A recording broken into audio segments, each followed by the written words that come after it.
Hello student, कैसे हैं आप सब। I hope each and every one of you is absolutely good. Myself Avinash Srivastava and I am a biology educator in NEET UG category since 14 years. Welcome to mister biology academy. My dear student, हम लोग बात कर रहे हैं sexual reproduction, जिसमें हम लोग देख रहे हैं पोस्ट फर्टिलाइजेशन इवेंट। ठीक है, तो वीडियो को हम आगे बढ़ाएं इससे पहले हम आपको बताना चाहते हैं कि वीडियो के अंत में हम आपको एक चुटकुला सुनाने वाले हैं दोस्त, इसीलिए वीडियो को स्किप मत करिएगा। चलिए वीडियो को स्टार्ट करते हैं कुछ मेडिसिन से रिलेटेड टर्म्स के साथ। अगर किसी भी मेडिसिन के कंपोजिशन में एस्टेटीन वर्ड आता है, कौन सा वर्ड आता है? एस्टेटीन। तो हम सभी को समझ लेना है कि यह दवा कोलेस्ट्रॉल को कम करेगा। एग्जाम्पल की मैं बात करूं तो आपका हो जाएगा एटोरवा एटोरवा एस्टेटीन एटोरवा एस्टेटीन। ओके, ये कोलेस्ट्रॉल को कम करने वाला टेबलेट है। इसके अलावा हम बात करें तो लोभा एस्टेटीन। ठीक है, तो लोभा एस्टेटीन भी क्या करेगा? कोलेस्ट्रॉल को कम करेगा। ठीक है बाबू, लेकिन ये सब जो दवाई है बिना कोई डॉक्टरी परामर्श से आप लोग इस्तेमाल मत करिएगा। ठीक है, चलिए आइए हम लोग शुरू करते हैं वीडियो को। ठीक है ना, तो वीडियो में हम लोग देखने वाले हैं आज post fertilisation event. Post fertilisation event का अर्थ क्या होता है? अगर हम इसको तोड़ के समझे तो पोस्ट मतलब होता है बाद, फर्टिलाइजेशन मतलब समझ रहे हैं फ्यूजन ऑफ गैमेट्स, और इवेंट मतलब घटना। जो घटना फ्यूजन ऑफ गैमेट्स के बाद होता है, अर्थात फ्यूजन ऑफ गैमेट, अर्थात हम क्या बोल सकते हैं, स्पर्म और ओवम जब बनेगा तो जाइगोट बनता है। और स्पर्म और ओवम के फ्यूजन से क्या बनता है? जाइगोट। जब जाइगोट बन जाएगा तो उसके बाद जो भी घटनाएं होगी, जैसे क्या होगा, इम्ब्रायो बनेगा, फीटस बनेगा ना भाई, इम्ब्रायो या फीटस बनेंगे, उस इवेंट को हम लोग बोलते हैं पोस्ट फर्टिलाइजेशन इवेंट। क्लियर? तो समझ में आ गया इतना कहानी?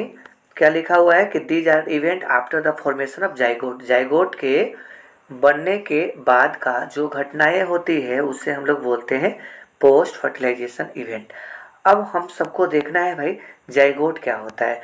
जाइगोट क्या है तो मैंने आपको पहले भी बता चुका हूँ, बताया है इस चीज़ को कि जब स्पर्म और क्या ओवम, स्पर्म और ओवम का जब फ्यूजन होता है, मिलन होता है फैलोपियन ट्यूब में फीमेल में, तब जाकर के जाइगोट का फॉर्मेशन होता है।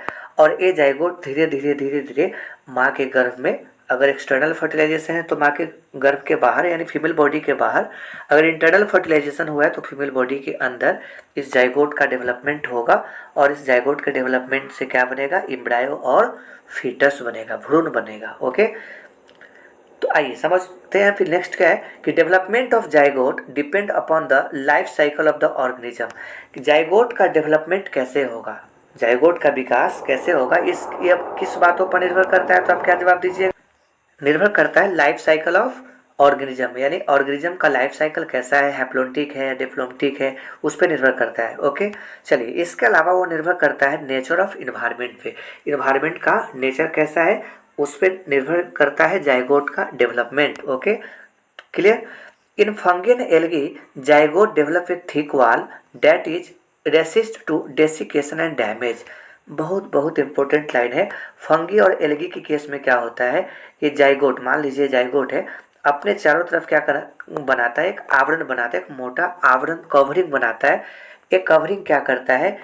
इसे अनफेवरेबल कंडीशन में डेसिकेशन मतलब सूखने से, डैमेज यानी नष्ट होने से क्या करता है? बचाता है। ठीक है, समझ में आ गया? रेसिस्ट करता है, बचाता है किससे? Desiccation and damage. कब? तो it undergoes a period of rest, जब ये रेस्ट पीरियड में होता है, रेस्टिंग स्टेज में रहता है, बिफोर जर्मिनेशन, यानी जर्मिनेशन करने से पहले जब एल्गी और फंगी रेस्टिंग स्टेज में होता है तो उस समय उसका जाइगोट एक मोटा आवरण बनाता है जो डेसिकेशन और डैमेज से बचाने का काम करता है। क्लियर? समझ में आ गया बच्चे? ओके, आगे बढ़ते हैं। In organism with haplontic life cycle zygote divided by meiosis into the haploid spore. पहले इतना को क्लियर करते हैं।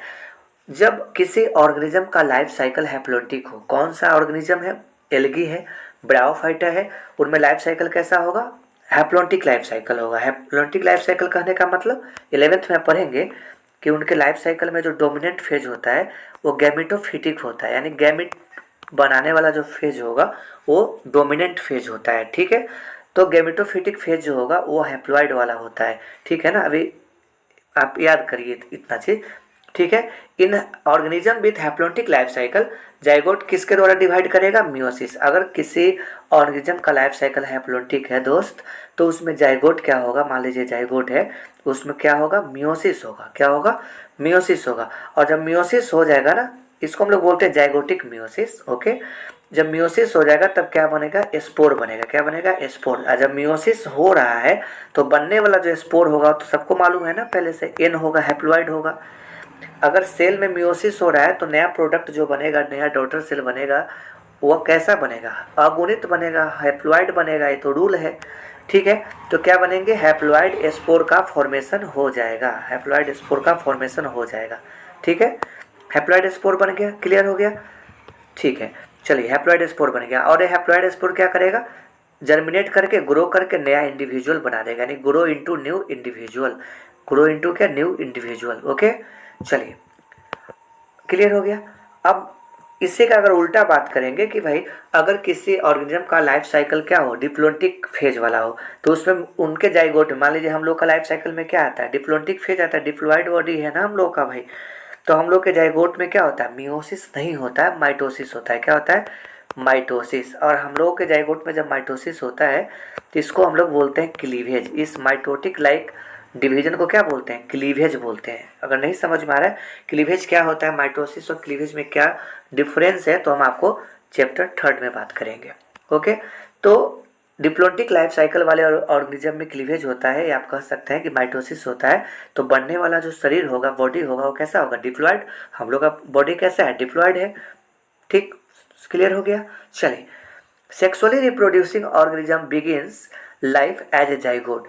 जितने भी सेक्सुअल रिप्रोडक्शन करने वाले ऑर्गेनिज्म है जिसमें सेक्सुअल रिप्रोडक्शन होता है, सभी में जीवन की शुरुआत किससे हुई है, तो जाइगोट से हुई है। सही बात है भाई, सभी सेक्सुअल रिप्रोड्यूसिंग करने वाले एनिमल्स में क्या बनते हैं, प्लांट्स में, प्लांट्स भी बोलते हैं हायर प्लांट्स में, ठीक है। उस सभी में क्या बनते हैं, जाइगोट बनते हैं। बनते हैं कि नहीं बनते।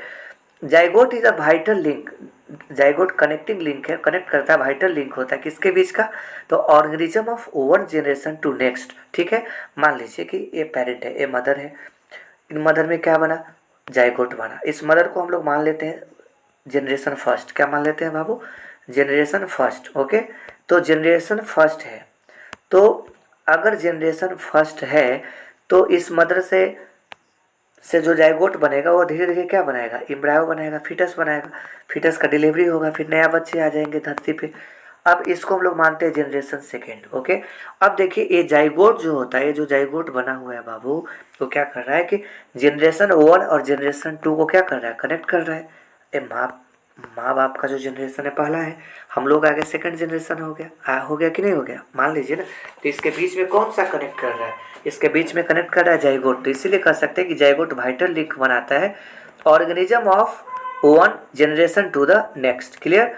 अब हमें देखना है इम्ब्रायोजेनेसिस, नाम ही स्पष्ट रूप से कह रहा है इम्ब्रायो का जेनेसिस, मतलब इम्ब्रायो का बनना क्या कहलाता है, इम्ब्रायोजेनेसिस। इम्ब्रायोजेनेसिस मतलब होता है जाइगोट से, देखिए जाइगोट माँ के गर्भ में, यूटेरस में क्या डेवलप हो रहा है, इम्ब्रायो बन रहा है। किससे इम्ब्रायो बन रहा है, तो जाइगोट से बन रहा है। जाइगोट जो बना ना, स्पर्म और ओवम के मिलने से जाइगोट बना। अभी जाइगोट धीरे धीरे क्या बना देगा, इम्ब्रायो, बच्चा बना देगा, है ना। तो जाइगोट से इम्ब्रायो बनना ही क्या कहलाता है बाबू, इम्ब्रायोजेनेसिस। समझ में आ रहा है ना। It is the development of embryo from zygote. Zygote से इम्ब्रायो बन जाना ही क्या कहलाता है, इम्ब्रायोजेनेसिस कहलाता है, क्लियर। आगे बढ़े, समझ में आ गया। चलिए अब क्या कर देखना है कि during embryogenesis zygote undergoes cell division.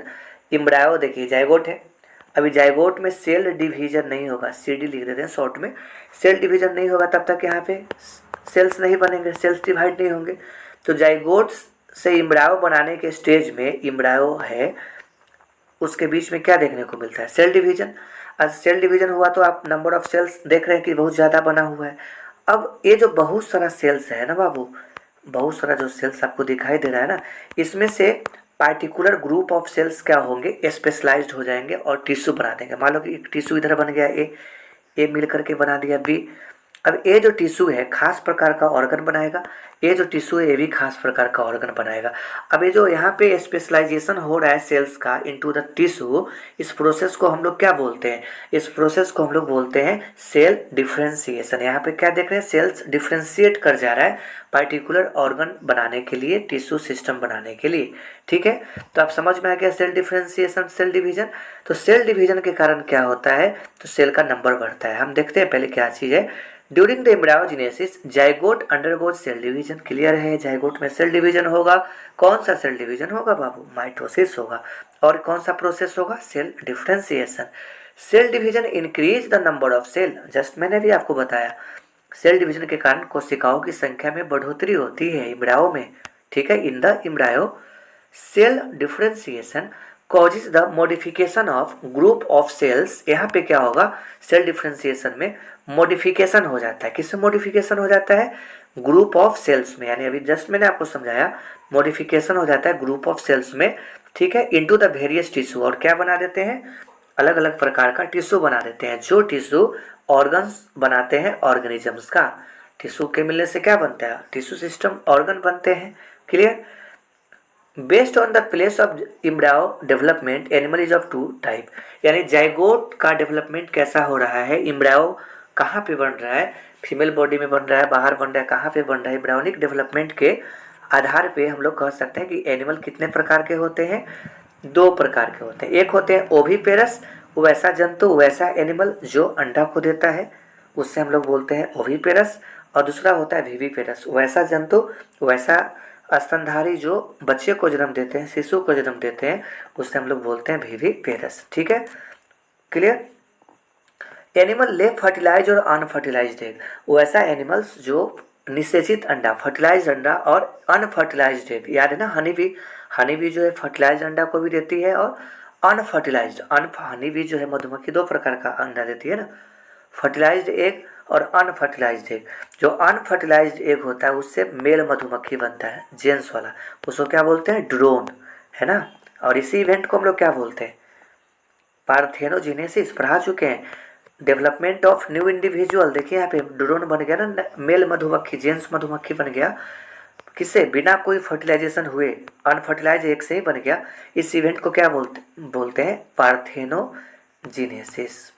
पढ़ा चुके हैं, पार्थेनोजेनेसिस। राइट, चलिए समझ में आ गया। तो एक जो दिया जाएगा वो फर्टिलाइज और अनफर्टिलाइज दिया जाएगा। कहाँ पे? सुरक्षित स्थानों पे दिया जाएगा। किसमें ऐसा होता है ओविपेरस वाला प्रॉपर्टी? तो रेप्टाइल्स, सांप, कछुआ, छिपकली, सब अंडे देते हैं। ढेर सारा एग्जाम्पल होगा। बर्ड्स अंडे देते हैं। ठीक है, और उनका जो अंडा होता है कवर्ड होता है हार्ड कैल्केरियस सेल का। यानी ये जो एग है इसके बाहर में आप क्या देखते हैं? कैल्शियम कार्बोनेट का बना हुआ कवच होता है, सेल होता है। और वो अंडा क्या किया जाता है कि उसको जो पक्षी होती है, इसके अलावा हम बोल रहे हैं कि वो जो अदर एनिमल्स होते हैं आफ्टर इनक्यूबेशन, जब इनक्यूबेशन करते हैं, मतलब जो पक्षियाँ क्या करती है, बर्ड्स क्या करते हैं, उस अंडा को सेचते हैं, यानी उसको इनक्यूबेट करते हैं एक पार्टिकुलर ड्यूरेशन तक। ठीक है, और जब उसको सेचने के बाद क्या किया जाता है कि उसको हैचिंग किया जाता है, उसको फोड़ा जाता है।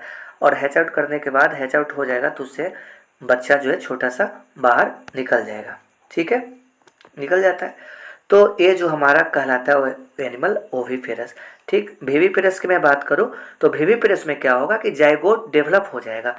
किसमें? यंग वन में जाइगोट से बच्चा बन जाएगा। कहाँ पे बनेगा? तो इनसाइड द फीमेल बॉडी, यानी माता के शरीर के अंदर बन जाएगा। लेटर, बाद में, the young one are delivered out the body. बाद में जो शिशु डेवलप्ड हुआ है माँ के गर्भ के अंदर, पूर्ण विकसित बेबी, उनका डिलीवरी हो जाएगा। राइट, क्लियर, समझ में आ गया। एग्जाम्पल आप बोल सकते हैं, मोस्ट ऑफ द मैमल्स जो स्तनधारी होते हैं वो शिशु को जन्म देते हैं, बच्चे को जन्म देते हैं। It's so proper care and protection. याद रखिएगा, मैमल्स में बच्चे जो माँ के गर्भ में डेवलप हो रहे हैं वो सुरक्षित होते हैं, माँ के गर्भ में सुरक्षित है, सेफ है। ठीक है, उनको किसी प्रकार का कोई रिस्क नहीं है, कोई एक्सटर्नल प्रीडेटर से खतरा नहीं है। लेकिन जो ओविपेरस वाला एनिमल होता है वो अंडा कहाँ पे दिए जाते हैं? बाहर में, असुरक्षित वातावरण में दिए जाते हैं। उसको हमेशा रिस्क रहता है प्रीडेटर से, भाई फूटेगा, बच्चा निकलेगा, हो सकता है कि प्रीडेटर उसको खा जाए। समझ रहे हैं? या अंडा ही डिस्टर्ब हो जाए, अंडा ही नष्ट हो जाए। समझ रहे हैं कि नहीं? तो ये जो होता है ना ओविपेरस वाला एनिमल्स, ओविपेरस का जो ऑफ स्प्रिंग होता है विविपेरस के कंपेरिजन में मोर रिस्की होता है, उसका सर्वाइवल, उसका जिंदा रहना बहुत खतरा से खाली नहीं होता है। ठीक है, तो इट्स क्या proper care and protection oviparous में आपका प्रॉपर केयर और प्रोटेक्शन नहीं होता है। किसमें देखने को मिलता है? विविपेरस में, राइट, समझ रहे हैं ना। So chance of survival of young one are greater, देखिए लाइन को गौर करिए, इसलिए विविपेरस का जो ऑफ स्प्रिंग होगा वो कहाँ पे डेवलप हो रहा है? प्रॉपर केयर के साथ और प्रॉपर प्रोटेक्शन के साथ डेवलप हो रहा है माँ के गर्भ के अंदर। इसीलिए चांस ऑफ सर्वाइवल, उनका जीवित रहने का जो संभावना है किनका? तो उस यंग वन का, बच्चे का, वो क्या है? ग्रेटर है, ज़्यादा है। किसके रिस्पेक्ट में? किसके रिस्पेक्ट में? तो ओविपेरस के रेस्पेक्ट में। ठीक है, अब देखना है क्या एम्ब्रायोजेनेसिस इन फ्लावरिंग प्लांट, जो हम लोग देखेंगे नेक्स्ट चैप्टर में। चैप्टर का नाम होगा, अगला चैप्टर है second chapter, sexual reproduction in flowering plants. हम आपको बता चुके हैं, थोड़ा सा आइडिया दिए थे। ये हमारा क्या है? तो ये आपका कार्पेल है और यहाँ पे मैंने आपको बताया था स्टिग्मा है। जब पॉलन ग्रेन आते हैं, जब पॉलन ग्रेन में कितना मिल गैमेट होता है आप बताइए? 2 मिल गैमेट होता है। पॉलन ग्रेन में कितना मिल गैमेट होता है? 2। भाई पॉलन ग्रेन आया ना स्टिग्मा पे, इस ऊपर वाले को क्या बोलते हैं? स्टिग्मा। स्टिग्मा पर जब पॉलन ग्रेन आएगा तो मैंने आपको बताया था यहाँ से पॉलन ट्यूब बनेगा और यहाँ पे ओव्यूल होता है। क्या होते हैं बच्चे? Ovule, right. और यहाँ पे क्या है ओव्यूल के अंदर? 2 चीज़ है, एक आपका पोलर न्यूक्लियाई है, शॉर्ट में मैं लिख रहा हूँ पीएन, और एक आपका एग है, अंडा, राइट। चलिए, तो ये जो 2 मेल गैमिट है इस ट्यूब के द्वारा अंदर आते जाएगा, अंदर आते जाएगा और ओव्यूल को फाड़ करके अंदर आ जाएगा इम्ब्रायो सेक में, और एक किसके साथ फ्यूज करेगा? Male gamete. इस 2 आ रहा है ना, दोनों को क्या बोलते हैं? Male gamete. अब दोनों में से एक मेल गैमिट पोलर न्यूक्लियाई के साथ फ्यूज कर जाएगा और दूसरा मेल गैमिट किसके साथ फ्यूज कर जाएगा? एग के साथ। तो कितना बार फर्टिलाइजेशन हो रहा है दोस्त? 2 बार, इसीलिए इसको बोलते हैं डबल फर्टिलाइजेशन। इसका खोज नवासिर ने किया था। ओके, तो एक से जो फर्टिलाइजेशन होगा इसको बोलेंगे ट्रू फर्टिलाइजेशन। इसी को बोलेंगे अंडा के साथ जो फर्टिलाइजेशन होगा इसको बोलेंगे ट्रू फर्टिलाइजेशन, ट्रू फर्टिलाइजेशन। और इसी एग के साथ फर्टिलाइजेशन होने से यहाँ पे जाइगोट बनेगा। बोलिए कि सर पोलर न्यूक्लियाई के साथ फर्टिलाइजेशन होगा तो जाइगोट नहीं बनेगा क्या? नहीं भाई, जाइगोट नहीं बनेगा, सॉरी टू सेड डैट, यहाँ पे जाइगोट नहीं बनेगा। यहाँ पे एक नया चीज़ बन जाएगा, उसको हम लोग बोलेंगे इंडोएस्पर्म। क्या बोलेंगे? इंडोएस्पर्म बनेंगे। तो ट्रू फर्टिलाइजेशन कौन हुआ? जाइगोट जहाँ पे बन रहा है वो। ठीक है, तो डबल फर्टिलाइजेशन में ट्रू फर्टिलाइजेशन वही हुआ जो एग के साथ फ्यूजन हो रहा है। ठीक है, क्लियर। चलिए, तो बाबू ये हमारा कंप्लीट हो गया चैप्टर। आइए हम लोग चुटकुला सुनने के लिए तैयार हो जाते हैं। चुटकुला क्या है? एक छोटा बच्चा दुकानदार से पूछता है, अंकल गोरा होने का क्रीम है क्या आपके पास? अंकल बोलते हैं हाँ हाँ है। तो बच्चा बोलता है, तो अंकल आप लगाते क्यों नहीं है? रोज आता हूँ तो डर जाता हूँ। ठीक है बाबू, चलिए जो फनी लगा, अगर फनी नहीं लगा तो फिर नेक्स्ट वीडियो में मिलते हैं फनी चुटकुला के साथ। तो जो भी स्टूडेंट इस वीडियो को देख रहे हैं अधिक से अधिक लाइक करिए, शेयर करिए और सब्सक्राइब करिए। ठीक है, चलिए फिर मिलते हैं न्यू वीडियो में।